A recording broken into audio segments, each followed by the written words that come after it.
Hello दोस्तों, welcome to my channel time is money 696। तो आज का अपना टॉपिक रहने वाला है कि इक्विटी क्या होती है। तो इक्विटी का मतलब तो आप सबको पता ही है। इक्विटी का मतलब होता है किसी भी वस्तु में आपका एक हिस्सा। तो चलिए अब जानते हैं कि शेयर मार्केट में दिखाई जाने वाली इक्विटी का क्या मतलब होता है।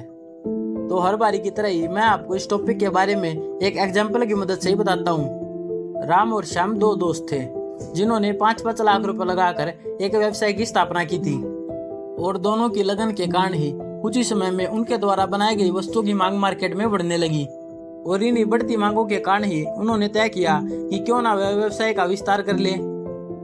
और इसी सोच के कारण ही उन्होंने तय किया कि वह इसी प्रकार 2 मशीनें और खरीदेंगे। और इसी प्रकार की 2 मशीनें खरीदने के लिए उन्हें अभी लगभग 10 लाख रुपए की आवश्यकता पड़ेगी। और अभी राम और श्याम के पास इतना पैसा नहीं है कि वह 2 मशीनें खरीद पाए। अब इसी पैसों की आवश्यकता के लिए राम और श्याम अपने बैंक गए और उन्होंने कहा कि उन्हें लगभग 10 लाख रुपए के लोन की आवश्यकता है नई मशीनें लेने के लिए। और बैंक ने उन्हें कहा कि वह बिना कोई गारंटी के उन्हें 10 लाख रुपए नहीं दे सकता है, क्योंकि उनके पास ऐसी कोई वस्तु नहीं है जिसको वह गिरवी रख सके और बदले में 10 लाख रुपए का लोन ले सके।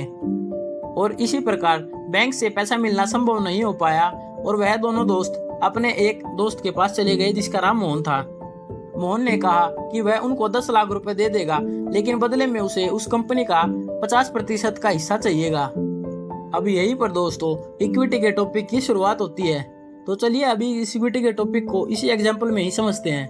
अब मोहन ने उनको कहा कि वह उसको 10 लाख रुपए दे देगा, लेकिन बदले में जितना भी प्रॉफिट होगा वह उस प्रॉफिट का 50% हिस्सा अपने पास रख लेगा।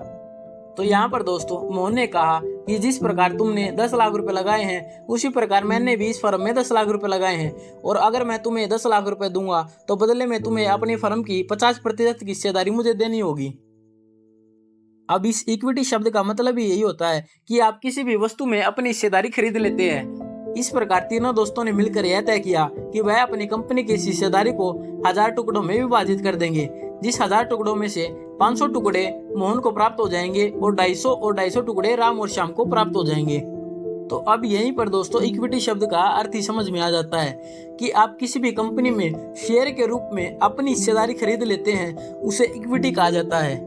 तो दोस्तों यहाँ पर राम, श्याम और मोहन ने उस कंपनी में अपनी हिस्सेदारी 20 लाख रुपए देकर पूर्णतः प्राप्त कर ली और उन्होंने 20 लाख रुपए देकर उस कंपनी में अपनी 100% हिस्सेदारी खरीद ली। और इस हिस्से को या इक्विटी को शेयर के रूप में विभाजित कर दिया गया, जिसके 1000 टुकड़े कर दिए गए। अब इस 1000 टुकड़ों को यदि हम इस 20 लाख रुपए से डिवाइड कर देंगे तो प्रति शेयर या प्रति इक्विटी की वैल्यू निकल कर आती है 2000 रुपए की। तो यहीं पर अगर मोहन उन्हें 10 लाख रुपए का लोन देता तो उस 10 लाख रुपए के बदले उन्हें प्रति माह ब्याज प्राप्त होने लग जाता। और यहीं पर दोस्तों मोहन ने उस 10 लाख रुपए के बदले उस कंपनी में अपनी आधी हिस्सेदारी खरीद ली। तो अगर हम मान लेते हैं कि आने वाले कुछ ही सालों में अगर वह कंपनी एक बहुत बड़ी कंपनी बन गई तो उस 10 लाख रुपए की जो वैल्यू थी वह 10 करोड़ भी बन सकती है। कंपनी की जो सेल होएगी उसके हिसाब से मोहन को उस सेल में जो उसका हिस्सा बनता है प्रॉफिट का उसे प्राप्त होता रहेगा।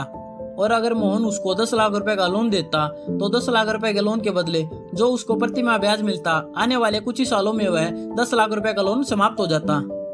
अब यहीं पर मान सकते हैं कि आने वाले कुछ ही सालों बाद कंपनी की सेल बहुत अच्छी होने लगी और कंपनी को 10 करोड़ रुपए का मुनाफा हो गया। अब यहीं पर इक्विटी के गेम को समझिए। अब 10 करोड़ रुपए के इस प्रॉफिट के बदले मोहन को उसका हिस्सा 50% मिलेगा, यानी 5 करोड़ रुपए। और अगर वह 10 लाख रुपए का लोन देता राम और श्याम को तो 10 लाख रुपए के बदले उसको जो भी महीने का EMI या ब्याज बनता उसे उसका यह ब्याज प्राप्त होता रहता। इस प्रकार दोस्तों इक्विटी के माध्यम के रूप में आप किसी भी कंपनी में अपनी एक हिस्सेदारी खरीद सकते हैं और आपको यह हिस्सेदारी अभी नहीं तो आने वाले कुछ ही समय बाद एक अच्छा रिटर्न प्रदान करके दे सकती है। अब इस विभाजित होने वाली हिस्सेदारी को ही आगे चलकर शेयर के रूप में परिभाषित कर दिया गया है। और इस प्रकार किसी भी कंपनी की इस इक्विटी को या उस कंपनी में अपनी हिस्सेदारी को आप एक शेयर के रूप में कभी भी खरीद और कभी भी बेच सकते हैं। तो यहीं पर दोस्तों अपना एक इक्विटी का टॉपिक समाप्त हो जाता है। वीडियो अगर अच्छी लगी हो तो वीडियो को लाइक और चैनल को सब्सक्राइब कर लीजिएगा।